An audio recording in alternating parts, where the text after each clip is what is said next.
you can have like a mini vacation. Maybe that's what I need. So my wife is out of town right now, but when she gets back and we make a little progress on this construction that seems to never end, when we get to like the next level of construction, we're just trying to fix some floors. But anyway, it's just turned into a big job. We're about to go on vacation, and I'll share my favorite vacation song with you, and I hope it doesn't offend anybody, but my God, apparently me talking about processed foods offended some people this past week. And ironically, this person, like, I've obviously blocked her and deleted her by now, but she said I was a medical racist because I didn't even say anything. All I said was, for me, this is obvious. I mean, this is clear. It's almost like a conspiracy, but basically, like I said, when people are poor, by definition, they don't have a lot of money. They still have to eat something. They usually live in food deserts where they don't have access to fresh foods. They eat processed foods. Those processed foods are ultra-processed foods. Those cause systemic inflammation, dysbiosis, and neuroinflammation. That contributes to obesity, and that explains the paradox of seeing poor people living on government subsidies, and paradoxically, they're overweight. So, the contra racists, I guess, then say, oh, well, those poor people are overeating. That's why they're obese. That's not the case. People become more obese when they are deprived of micronutrients. So just because you see a poor person who's overweight, you can't then conclude, oh, well, you're abusing the system. You're overeating on your food stamps. That's not how biology works anymore. Poor people have a tendency to become overweight, not because they're overeating, but because of what they're eating. It's a qualitative issue. It's not a quantitative calorie issue. It's because of the dysbiosis, systemic inflammation, and neuroinflammation that reprograms their metabolism to create the phenotype of obesity. Plus, the other thing is that poor people tend to have a higher burden of pesticides and neurotoxins because of where they live and because of the food and the air and the water that they're exposed to. So again, the biological relationship between these sociological demographics is, pretty well explained by this point. The mistake that some people make is to think that poor people are somehow abusing the system, or they're abusing food stamps or food subsidies because they're overweight. That's a outdated and selective way of looking at things. I would say that poor people have a tendency to be overweight because they are buying whatever's available, and that's usually ultra-processed food. Again, promotes neuroinflammation, dysbiosis, and systemic inflammation. That promotes obesity. So they're obese because of what they're eating, not how much they're eating. And the other thing is that poor people tend to be exposed more to neurotoxins through medical injections, and they also tend to be exposed more to pesticides, and those cause systemic inflammation, mitochondrial dysfunction, and ultimately lead to this phenotype of obesity. So, that's part of what's going on here. Anyway, hope you're all doing well. Take care. I'll get the next video to you as soon as I can. Take care. Bye-bye. What's going on, everybody? Dr. Vasquez here. After 2 weeks of kind of a turbulence I was never expecting. And so you can see, for those of you who have followed kind of the sequence of conversations, you'll remember that about 2 or 3 weeks ago, probably 3 weeks ago by now, 3 weeks ago, I did this video spontaneously, but talking about ways to manage really strong emotions, because I had a day where I was just really amped and really pissed and really righteous and all this kind of stuff.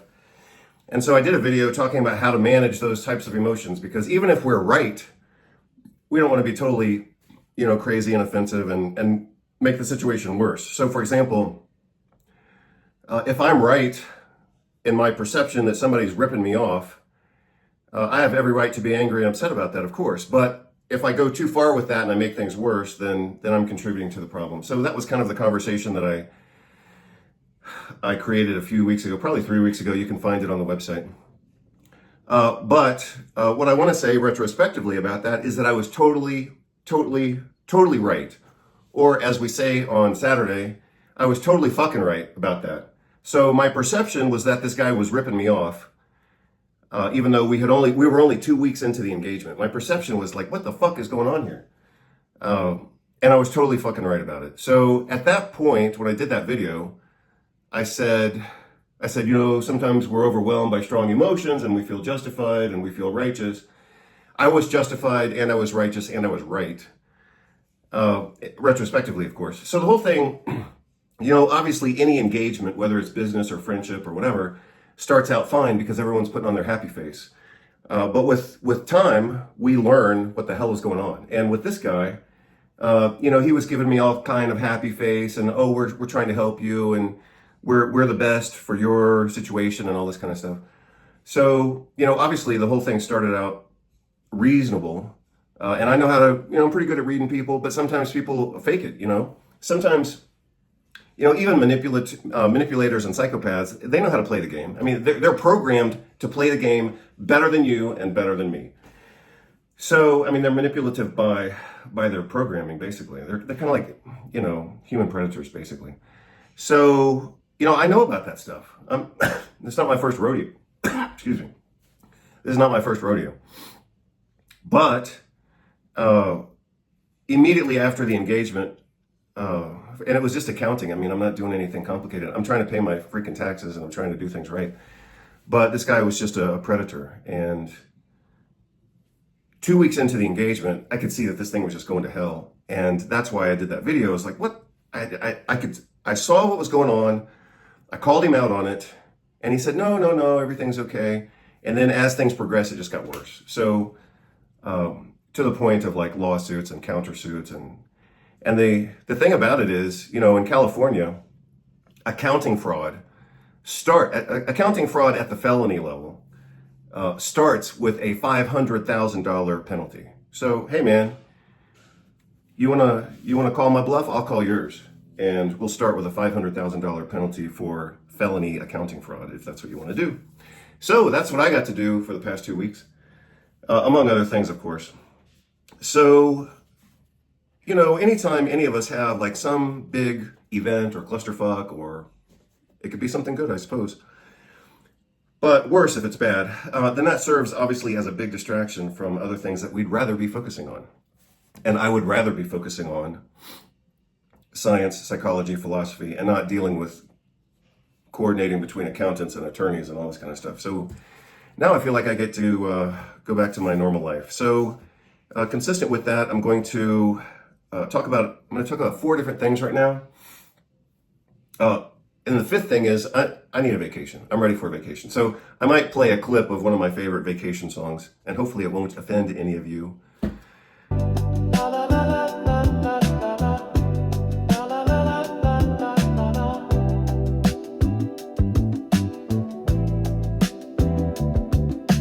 Work been stressful as fuck.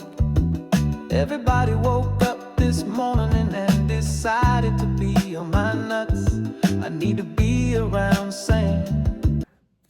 Speaking of people being offended, I engaged in a conversation this past week on a blog or website or whatever, and I don't do a lot of that stuff. I ignore it.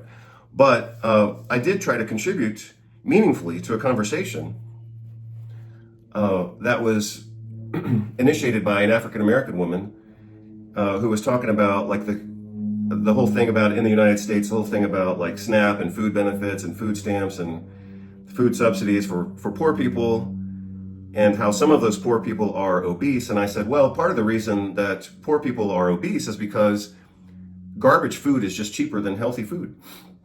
And so when people become poor, they have to eat more processed food just because it's more available and cheaper, and that causes more obesity. So the paradox is that poor people tend to be obese, not because they're eating more or they're overeating, but just because of the nature of the food that they are eating promotes systemic inflammation and also brain inflammation, and that promotes obesity. So, my specialty is health, medicine, and nutrition, and so I wanted to comment on that. But apparently, that made me a medical racist because the fact that I talked about some connection between like biology and metabolism and economy and politics, somehow that got me labeled as a medical racist. I didn't even know that was possible. I didn't even know that term existed, actually, I guess. So anyway, that was kind of weird. So that's why I need a vacation, is because I've just had too much bullshit to deal with lately. And so that's why for me, and I'm just now thinking of this, even though I noticed it many years ago. If I'm having a great time, then I'm happy to study biochemistry, health science, nutrition, psychology, philosophy. If I'm having a bad time, like with some event or distraction or work or projects or whatever, then I also like to go back to health science, nutrition, medicine, philosophy, because those things are very organized. And sorry, let me put my picture of my dog where you can see it. That's Bruno. Bruno was murdered by my neighbors in Spain, and my wife painted this picture of Bruno, in case you were wondering. So if I feel great, then yeah, I want to study philosophy. If I feel distracted or gaslit or confused, then yeah, I go back to psychology and philosophy, because those things are very structured. And that's why I've decided to go back and look at some of Nietzsche's work, because Nietzsche is commonly criticized for not being systematic. But I don't have that perception of his work. I perceive Nietzsche's work as just being very eclectic and organized, kind of like from paragraph to paragraph. I mean, the entire book, or a entire work, for example, especially his nonfiction work, may appear to be disjointed, but I mean, look at the people who are, look at the systematic philosophers that we've had. Their work is usually absolutely pathetic. So, I mean, if you look at, who's that British guy that I can't stand? Maybe that's why I can't remember his name, because I try to ignore him. Bertrand Russell. I mean, I can't stand his stuff, and he's probably systematic. So, I mean, if that's what systematic looks like, then I'd rather not have it. But anyway, like, I don't perceive Nietzsche's work as, being unorganized, even though that's the criticism that's often given to him. In fact, if you look at Zarathustra, even though it's a fiction work, in Zarathustra, he proved that he can go from A to B to C pretty perfectly. So anyway, like I said, I use my reading and study of philosophy, and especially Nietzsche's work, to kind of regain my focus and reorganize myself when the rest of the world maybe is chaotic. And, these days, with all the political bullshit going on in the world is very chaotic. So I shared a copy of Nietzsche's essay, sometimes published as a separate book, called The Use and Abuse of History. I think the complete title is something like The Use and Abuse, or at least the theme is The Use and Abuse of History in the Service of Mankind, or something like that. I think sometimes it has a extended title. So I put that on the website the other day, and I'm going to read a section of it just because I want to, and it's only this part, followed by, I'm only going to read the part that I highlighted, because I just think it's so brilliant. So if you don't mind, I will read this right now. Again, I enjoy reading his work. In the late 19th century, or the late 1800s, people used language more artistically and just differently from how we use it right now. And so I like reading, old books for that reason, because their use of language was so much more nuanced than anything we have right now. Obviously, this is a translation from German, but let's just go with it. So again, this is on, it'll be pretty obvious, especially if you saw the previous post and the video. I posted a audio in a video format of the same work. So yeah, so for me, this is about, hey, you got to let it go. You got to move on. You got to focus back on your life. You got to not have so many distractions. If you're gaslit, you got to recover from it and get back to your own life. If somebody's gaslighting you or gaslighting me, that has its own expense in the moment. But the secondary expense is that they just waste our time. So, like, let's say I'm engaging with a pathologic narcissist who thinks he's an accountant. He can waste my time, he can waste my money. But if I spend more time thinking about it, then he's kind of getting double revenge, so to speak. Because all narcissists and psychopaths, they think they're the victims in everything. So even if they're ripping you off or ripping me off, they still think they're the victims. They think they're entitled, and they think that if you defend yourself or if I defend myself, then we're the perpetrators. No, So anyway, beyond all that gaslighting and bullshit, we have to have a system, maybe, at least I do. I'm very systematic in the way I do things, it seems like. I have to have a system for kind of refocusing on my life. And so here it is. I'm going to read it to you. So on page 6 of this essay that I already posted on the website, and you can download for free, he says, forgetfulness is a property of all action. One who wished to feel everything historically would be like a man forcing himself to refrain from sleep, or a beast who had to live by chewing a continual cud. Life in any true sense is absolutely impossible without forgetfulness. Or to put my conclusion better, there is a degree of sleeplessness, of rumination, of historical sense, or kind of being obsessive, that injures and finally destroys the living thing, be it a man or a people or a system of culture. We must know the right time to forget as well as the right time to remember. Instinctively see when it is necessary to feel historically and when unhistorically. This is the point that the reader is asked to consider, that the unhistorical and the historical are equally necessary to the health of an individual, a community, and a system of culture. Sorry, my screen completely froze. So let me see. Yeah. So let me just read 2 more lines. I mean, this is great late 1800s writing. The unhistorical is like the surrounding atmosphere, that alone can create life, and in whose annihilation, life itself disappears. So in this context, Nietzsche is using the phrase, he's talking about history, and obviously Nietzsche was a scholar of history. That's how he got his PhD at 24, and that's how he was assigned a professorship at the age of 24 at the University of Basel. So he's obviously a historical expert and scholar, and genius, basically. So in this context, when he says unhistorical, he means whatever you're thinking about or whatever you're remembering or being kind of focused on the past or putting things in a context, historical context. He says basically you got to let that shit go and get on with your life. And that's also, you'll also notice that same theme discussed in his contrast between Apollo and Dionysius. So Apollo, in some sense, is one of the Greek gods, but specifically of knowledge, of order, of systematization, kind of organizing things. So you can think of Apollo as being very organized and thoughtful and whatever, professional.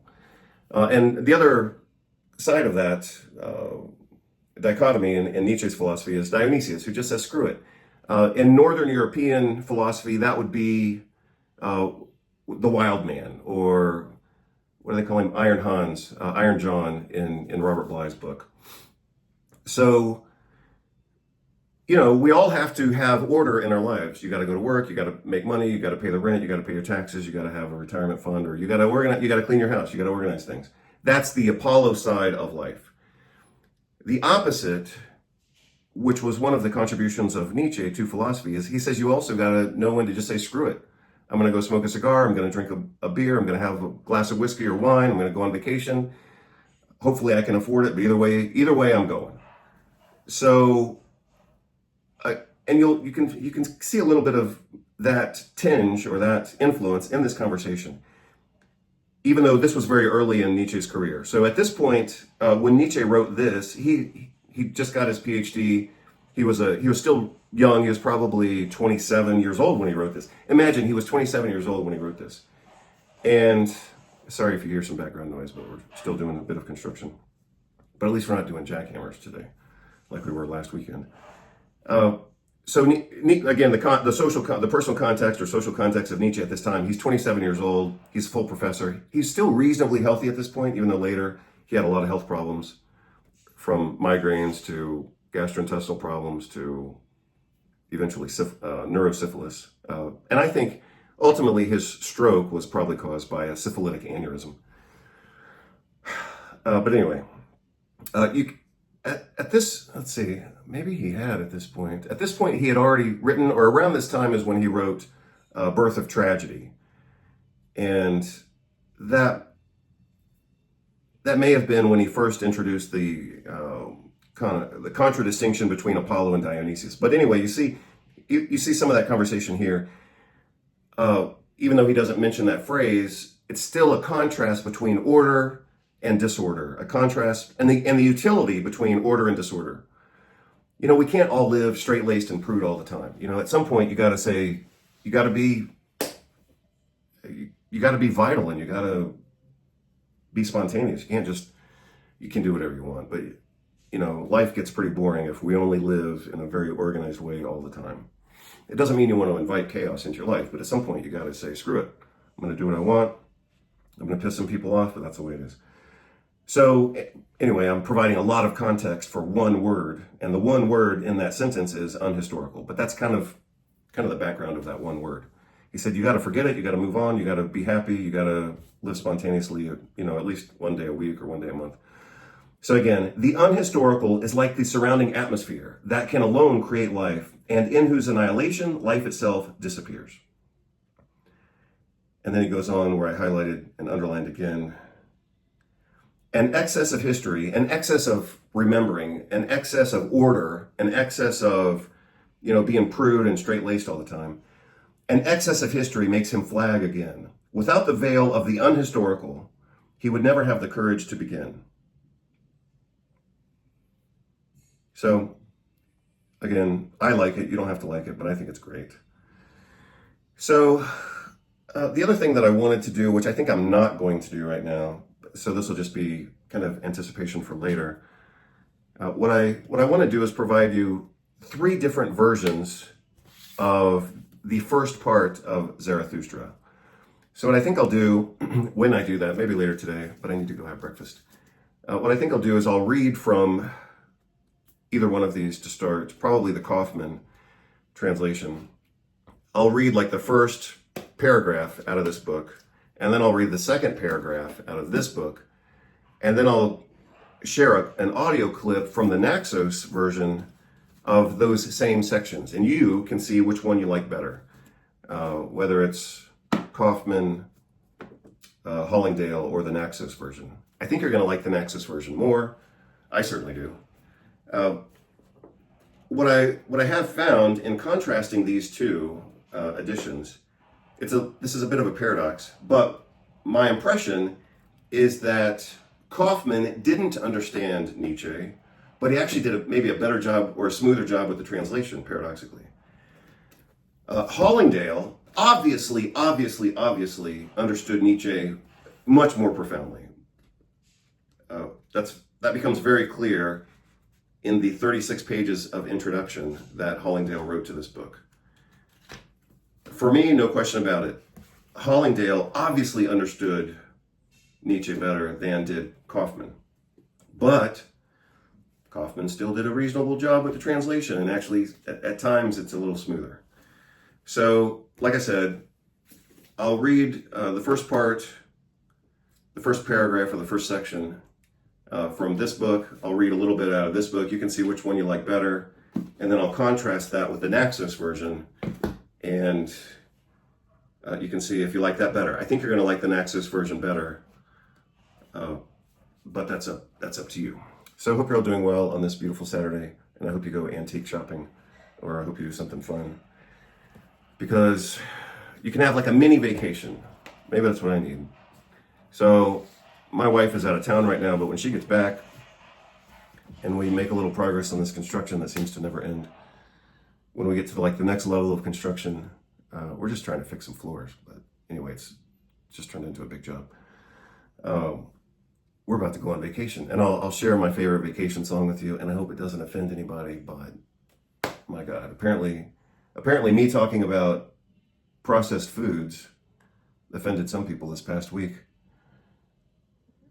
And ironically, this person, I've obviously blocked her and deleted her by now, but she said I was a medical racist because, I didn't even say anything. All I said was, for me, this is obvious. This is clear. It's almost like a conspiracy, but basically, like I said, when people are poor, by definition, they don't have a lot of money. They still have to eat something. They usually live in food deserts where they don't have access to fresh foods.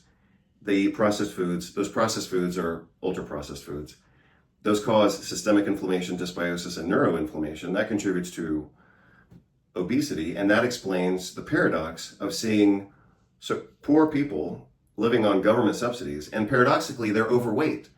So, the contra racists, I guess, then say, oh, well, those poor people are overeating, that's why they're obese. That's not the case.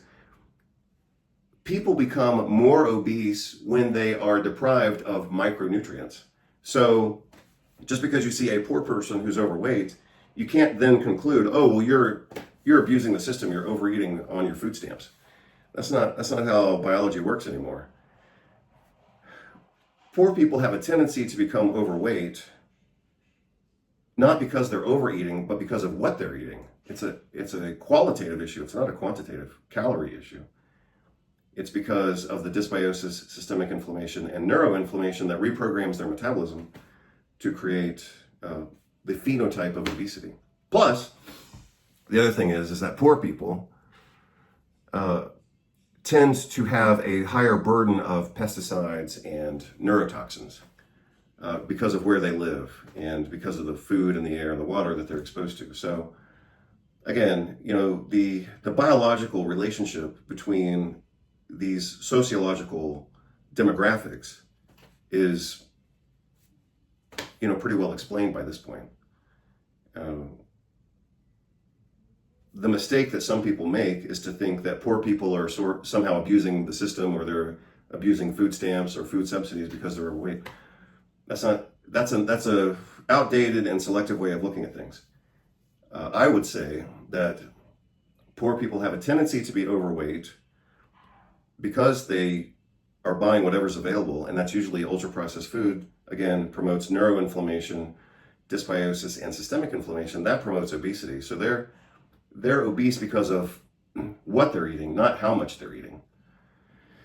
And the other thing is that poor people tend to be exposed more to neurotoxins through medical injections, and they also tend to be exposed more to pesticides, and those cause systemic inflammation, mitochondrial dysfunction, and ultimately lead to this phenotype of obesity. So, that's part of what's going on here.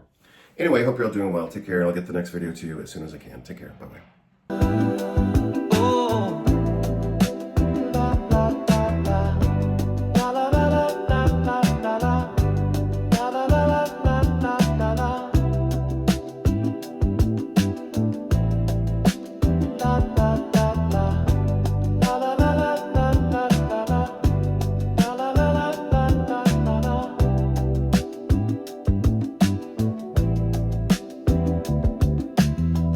Been stressful as fuck.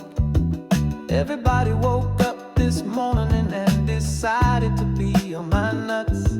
I need to be around sand, beautiful bitches with tans, conversation with hotel staff, and I don't understand what they saying. That's the plan. Oh, I've been working too hard. Need a dope ass balcony view with a Cuban cigar. I deserve that shit, a break from the game.